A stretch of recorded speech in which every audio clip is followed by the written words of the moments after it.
So, ẹ káàárọ̀. Although mo láti sùn lánàá ìtorí ìjẹta, èmi àti Yínká TNT àmúwèrè ilẹ̀.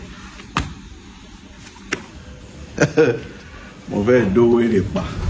Mo dó tìfun. Anyway, owó tó wá fún mi gẹ́gẹ́ bó ṣe sọ because ó confirm pé okó mi ò kí n ṣe 3 inch àbí 5 inch.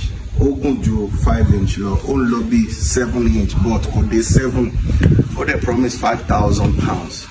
Although ó kò fún 5,000 yẹn pé ó kù £50. Ó dẹ̀ ní tóun bá ti wá tí mo bá lè gbà fóun torí òun ló ń toast mi torí ti rí bí mo ṣe lè mú wèrè lẹ́sìn. So owó tó fún mi mo ṣáà lọ fi ra drip on drip Louis Vuitton on boss ó ti yé eyín. So boss ní òtòkè tilẹ̀ ẹ̀rí ìyá yín ṣe ti rí ó wà ń bẹ̀.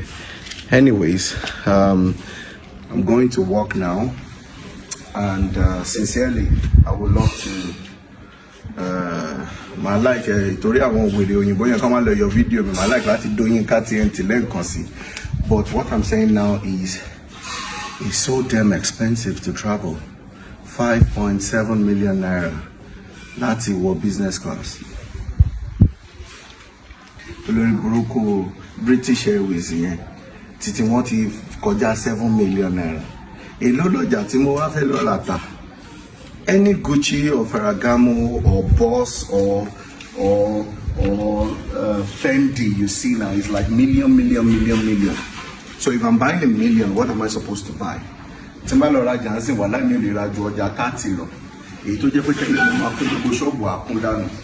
So no easy. Mo kàn ní kí n fi drip wọ̀nyí ni torí naturally kí n ṣàkọ máa big yín nínú ló máa ń ṣe mí. Mi ní ẹ̀yin tí ẹ fondance means pé ẹ̀yin tí ẹ like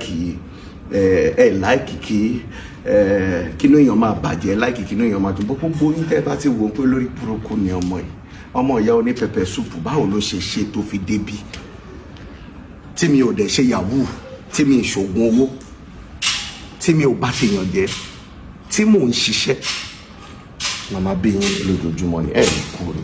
Ọ̀dọ́ mo ti fẹ́ abandon ilé ìsìn o mo ti ra new car mi fúnra mi o kò ń ṣe títà o but ẹ bá fi bí 6 million kún màá tà o okay 5 million but mọ́tò ara mi rí o LS 570 LX lele LS car the CEO has arrived mo ti ra mo kàn mọ́ mọ́tò fẹ́ bí yín lólè. Nothing personal. Bye.